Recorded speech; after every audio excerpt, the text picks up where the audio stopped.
Bismillahirrahmanirrahim. Assalamu alaikum. This is our lecture number 4. Before going into details of next lecture, I shall once repeat the things that we have discussed in our previous lectures. The things that we have discussed in our previous lectures are about the introduction, history, and few basic terminologies that will be used in our coming lectures. So here are the contents of this lecture. Initially, once more, we shall define magnetism in a new way. That is actually not a new way. This definition I found some another source that I thought to include in this lecture. And then we shall go to one of the state of material based upon magnetization, that is paramagnetism, and the materials which exhibit this phenomena are known as paramagnetic materials. And one of very famous law, that is called as Curie's law.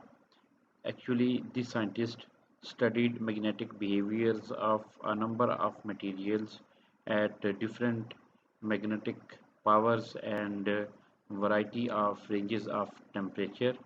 So afterwards, he concluded his findings of experiments in the form of a law that is known as Curie's law. There is also another law that is known as Curie-Weiss law. That law is actually extension of this law. So in coming lectures, that law is also included. Then we shall see what are actually origin and source of paramagnetism, and at the end of this lecture we shall discuss a comparison of paramagnetic and diamagnetic materials in a tabular form. Magnetism. Magnetism is one aspect of the combined electromagnetic forces. It refers to physical phenomena arising from the force caused by a magnet object that produces fields that attract or repel.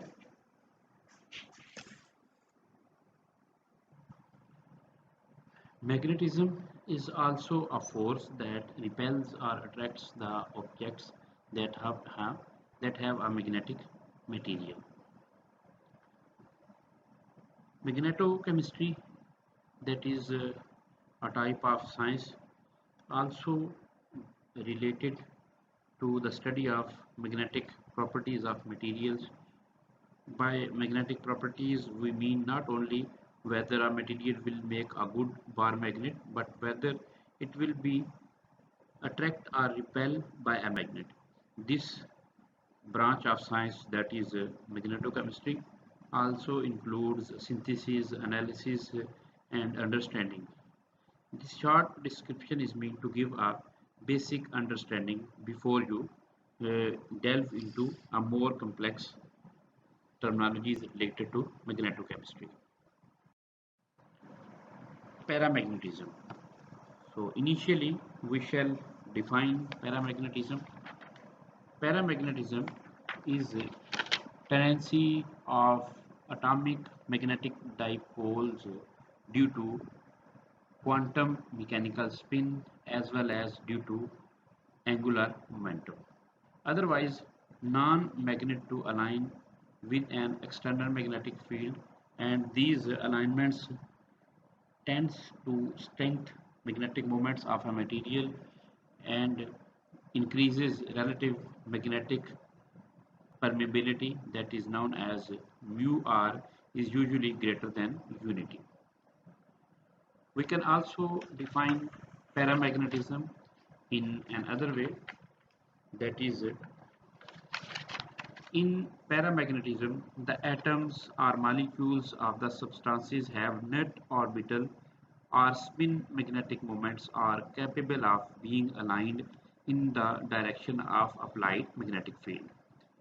They therefore have a positive but small susceptibility and a relative permeability slightly in excess of 1, or we can say their susceptibility is usually more than 1. In our previous lecture, in which we have discussed about diamagnetic materials, for those materials we have discussed that magnetic moment or magnetic susceptibility is usually negative in case of diamagnetic materials. Free atoms, radicals, and compounds of transition elements containing ions with unfilled electron shells. It also occurs in metals as a result of magnetic moment associated with the spin of conducting electrons. So it means the origin of paramagnetism is initially two basic movement of electrons. One of them is spin movement and the other one is orbital movement. In our previous lectures, we have already discussed the origin and source of magnetism. So now we shall particularly move towards the origin of paramagnetism. In this slide, you can see some arrows randomly distributed in a box at the end of this slide. This is actually the direction of magnetic dipoles, or we can use the alternative word that is magnetic moments, and the third word that is commonly used as domains. So whenever I am talking about magnetic dipoles, magnetic moments or domains, so all of these terms are representing the same thing. So in this diagram we can see the magnetic domains or dipole moments or moments are randomly distributed. When such type of material is placed in an applied magnetic field, these magnetic dipoles, moments and domains arrange themselves in a direction of applied magnetic field, and the resultant magnetization of the material increased. So external magnetic field acts on each dipole independently. So here I would like to introduce one term that is magnetically dilute substances and magnetically concentrated substances. In the materials in which magnetic dipoles or domains are far from each other in such a way that they are not interacting with each other, those type of materials are known as magnetically dilute materials. But when the magnetic domains or moments are enough closer to each other that they interact with each other, then those materials are known as magnetically concentrated substances. So here we have to keep in mind that the materials which are magnetically dilute, they usually exhibit the phenomena of paramagnetism. But on the other hand, the materials which are magnetically concentrated, they usually exhibit the phenomena of ferromagnetism, ferrimagnetism, and antiferromagnetism. This line has much value, that is, external field acts on each atomic dipole independently.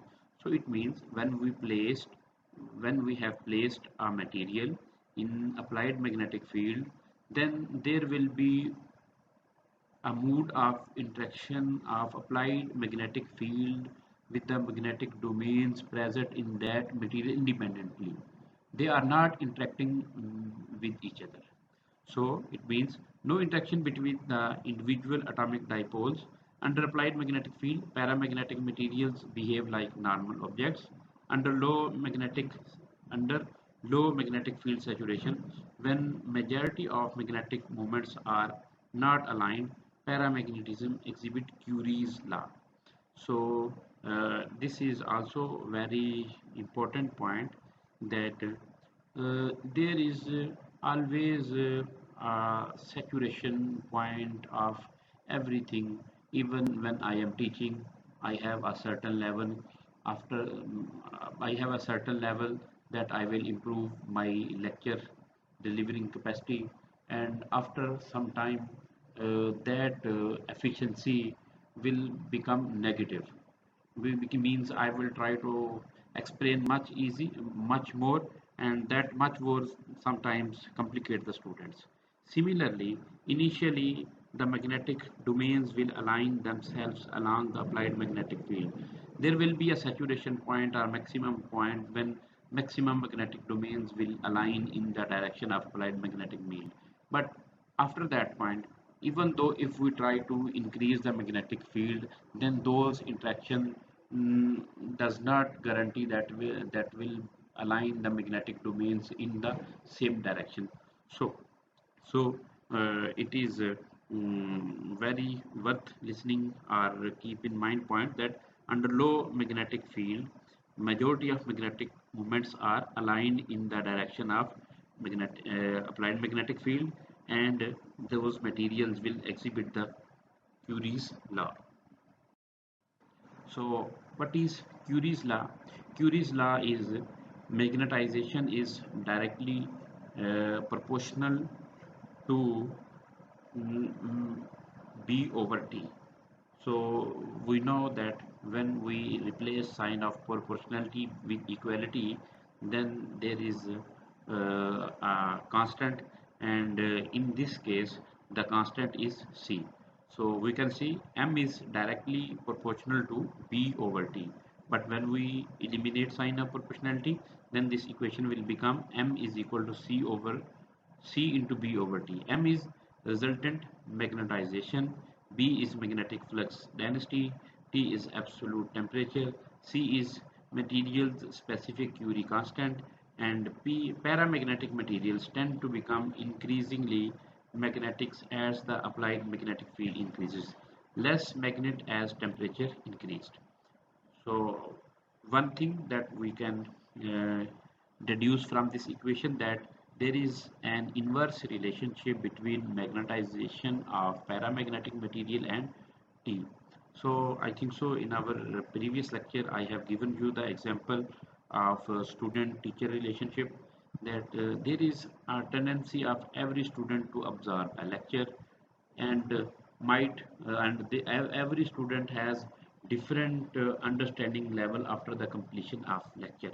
So in this, and magnetic flux density is related to the interaction between student and teacher, because I am delivering my lecture, my video audio lecture will be same for all of you, but all of you will not get equal knowledge from my lecture, because maybe some students are very much convenient and easy with my voice, some other students have very good quality of internet, some maybe have not that much quality.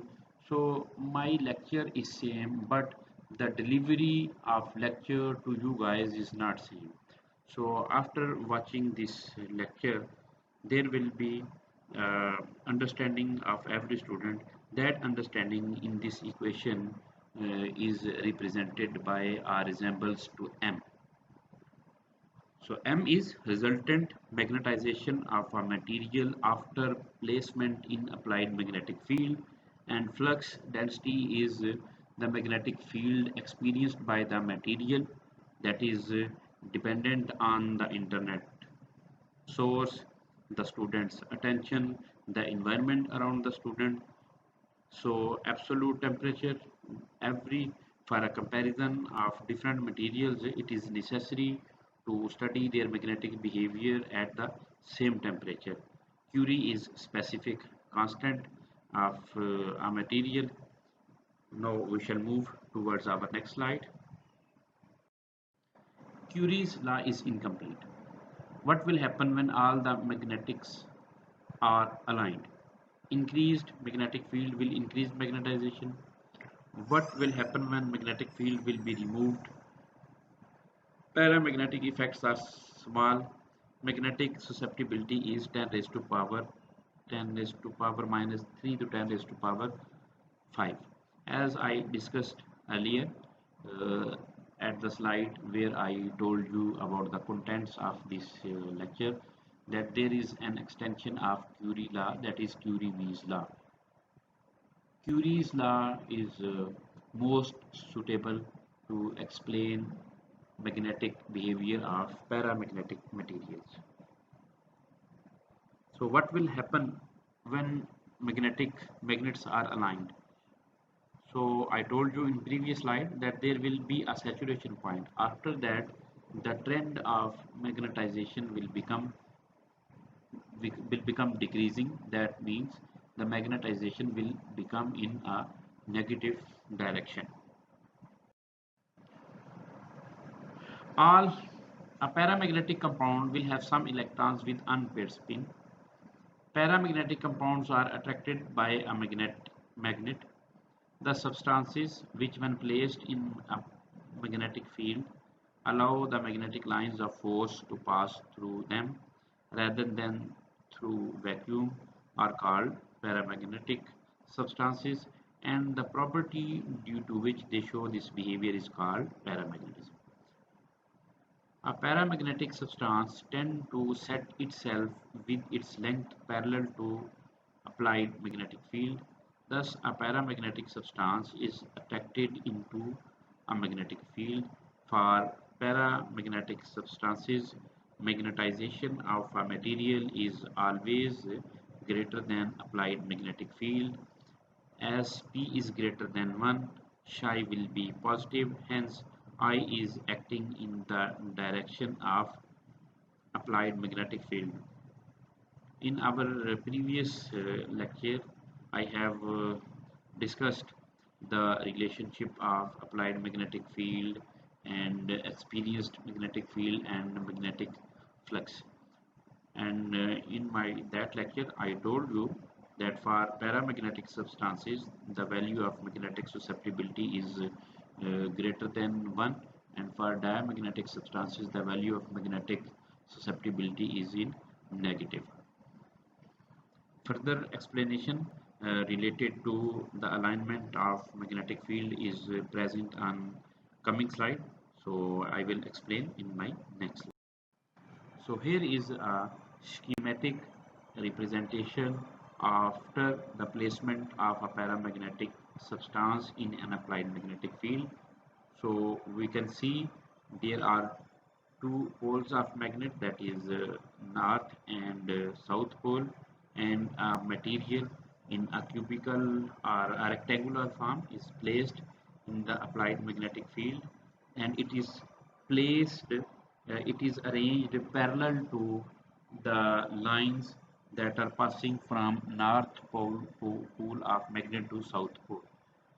So we can see that paramagnetic substances are aligned themselves parallel to applied magnetic field, and in contrast to paramagnetic materials, diamagnetic materials are arranged perpendicular to applied magnetic field, and diamagnetic substances, they repel magnetic lines of force from each other and tend to repel magnetic lines of force, but paramagnetic substances, they attract magnetic lines of force towards themselves.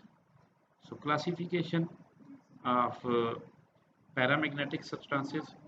Paramagnetism is subdivided into two classes. One is normal paramagnetism, and the other one is temperature independent or Van Vleck paramagnetism, and it is commonly written as TIP.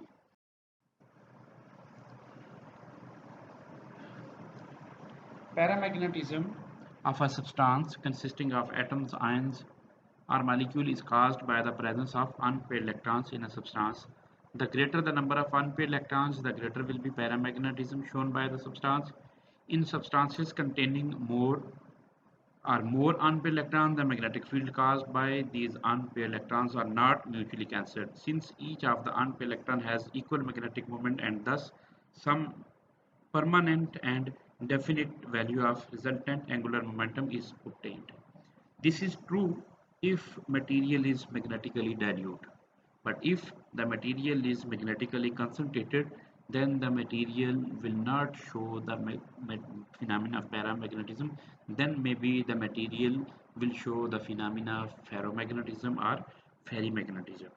The resultant magnetic moment, which is combination of spin and orbital angular momentum, is sufficiently of high magnitude to overcome the small magnetic moments included by external magnetic field.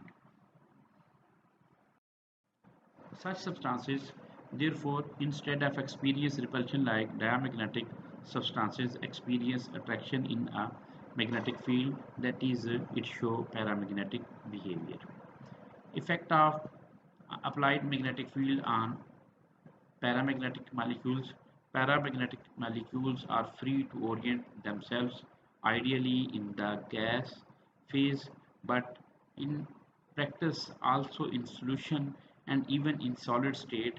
If magnetically dilute, they are subject to opposing effects. The magnetic field, that is represented by capital H, which tends to align the molecular magnets in the same direction as that of applied magnetic field. The thermal agitation or thermal energy, that is represented by KT and also known as KT effect, which tends to orient the molecular magnets randomly. The effect of applied magnetic field becomes more pronounced with the decrease in the value of absolute temperature. Here are two factors, and both of these two factors are operating in opposite direction. And the substrate is magnetic domains present in the substance. When we apply magnetic field to a magnetically dilute substance, the applied magnetic field will try to align magnetic domains in its own direction, but at the same time, the opposing force is thermal energy or thermal agitation. All of the materials, whether they are liquid, they are gases, or solid, they have their own thermal agitation energy. In case of liquids and gases, molecules are free to move from one position to another position. Then they will have their translational energy as well as kinetic energy. In contrast, in case of solids, the materials cannot move from one position to another position, but they are moving to and fro from their original position. That's why any sort of material, they have their own thermal agitation energy.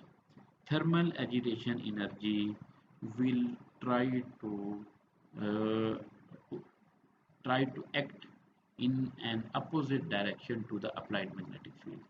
That's why when we increase temperature of a paramagnetic material, its paramagnetization will be decreased.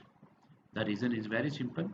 When we have given a certain temperature or heat to a paramagnetic material, its particle will gain kinetic energy or potential energy, and consequently their thermal agitation energy or KT effect will enhance and they will lose their magnetization.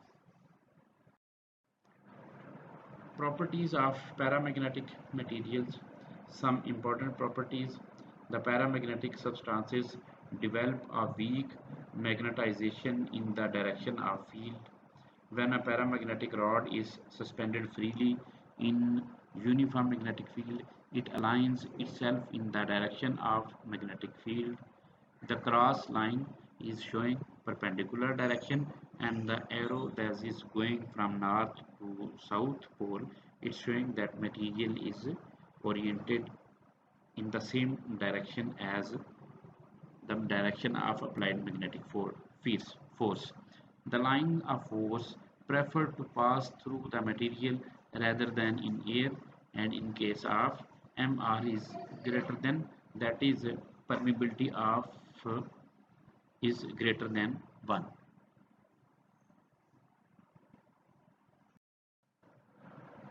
As soon as the magnetizing field is removed, the paramagnetic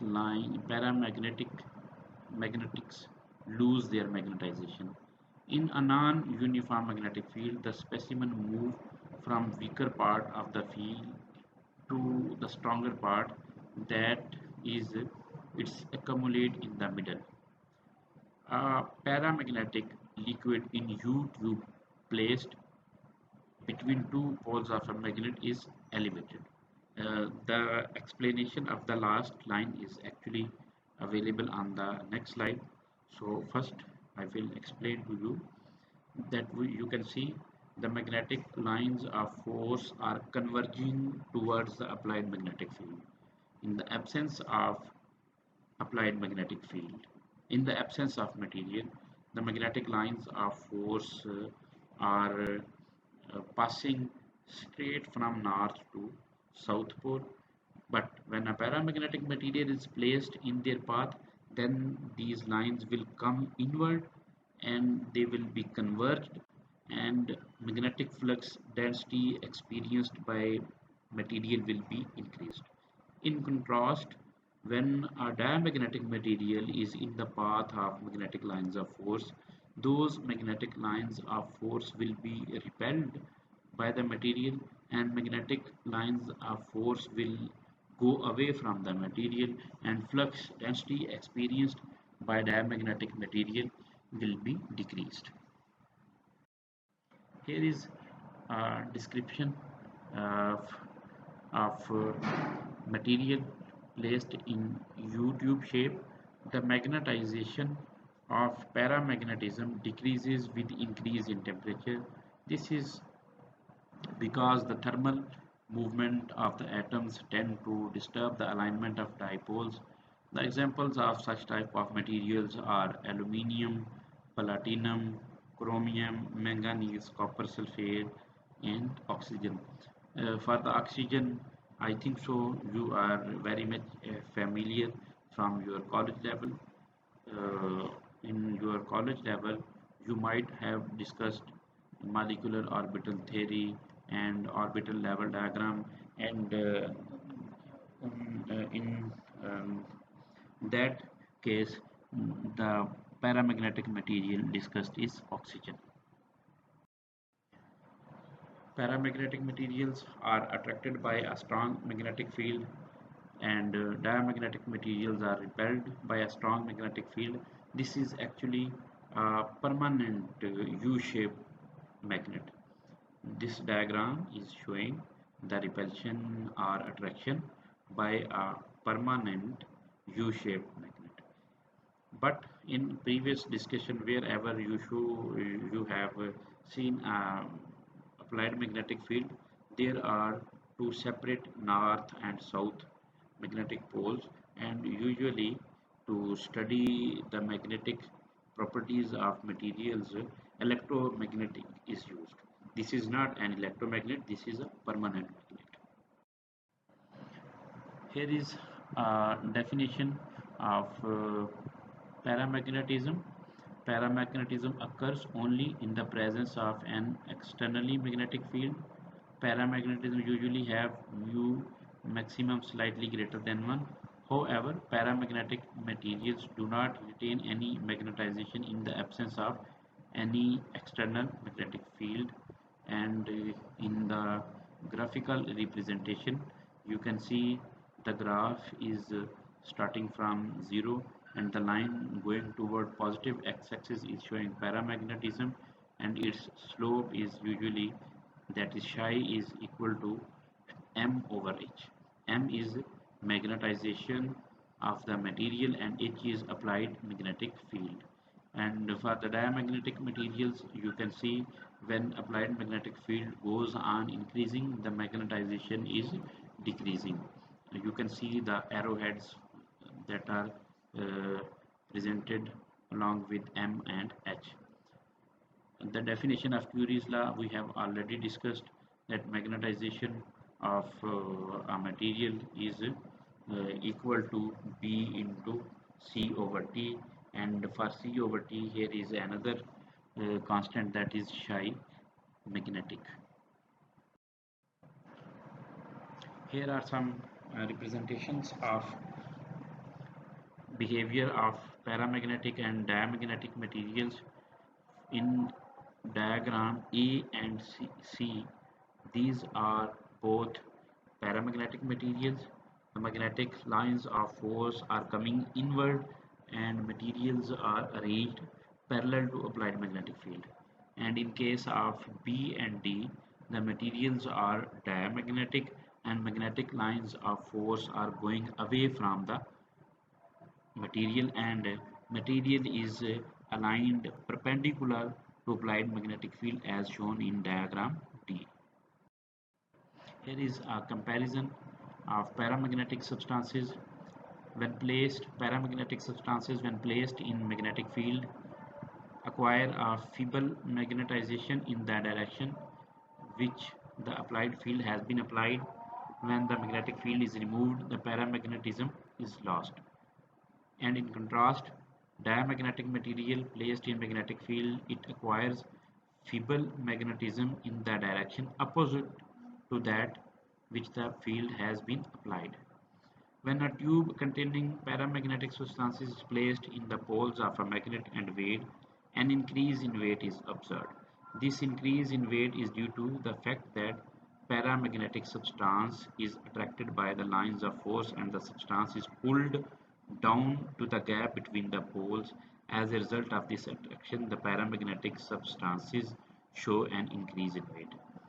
When a tube containing diamagnetic substance is placed between the poles of a magnet and weight, a decrease in weight is observed. This is due to a reason that diamagnetic substance is repelled by lines of force and hence shows a decrease in weight. Magnitude of paramagnetism varies with temperature, but diamagnetism is temperature independent.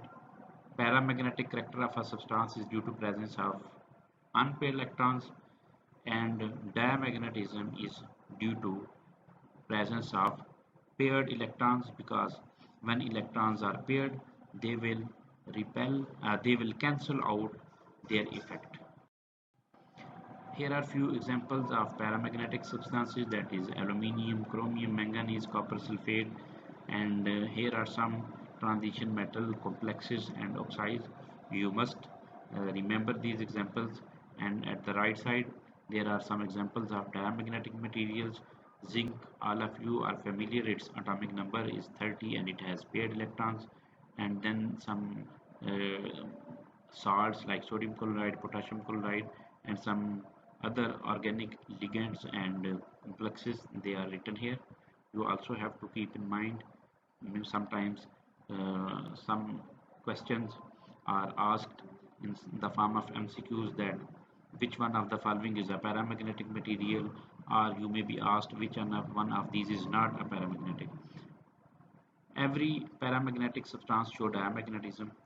Diamagnetism is a universal phenomenon that is present everywhere because all the materials have paired electrons.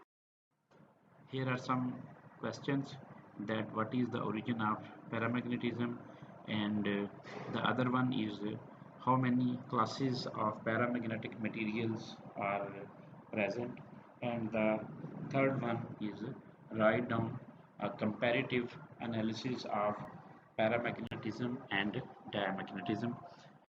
With this, I would like to say thank you so much. Allah Hafiz. If you have any difficulty, you are free to ask on WhatsApp, and you can also interact with me when we are taking our class on Google Meet. Thank you so much. Allah Hafiz.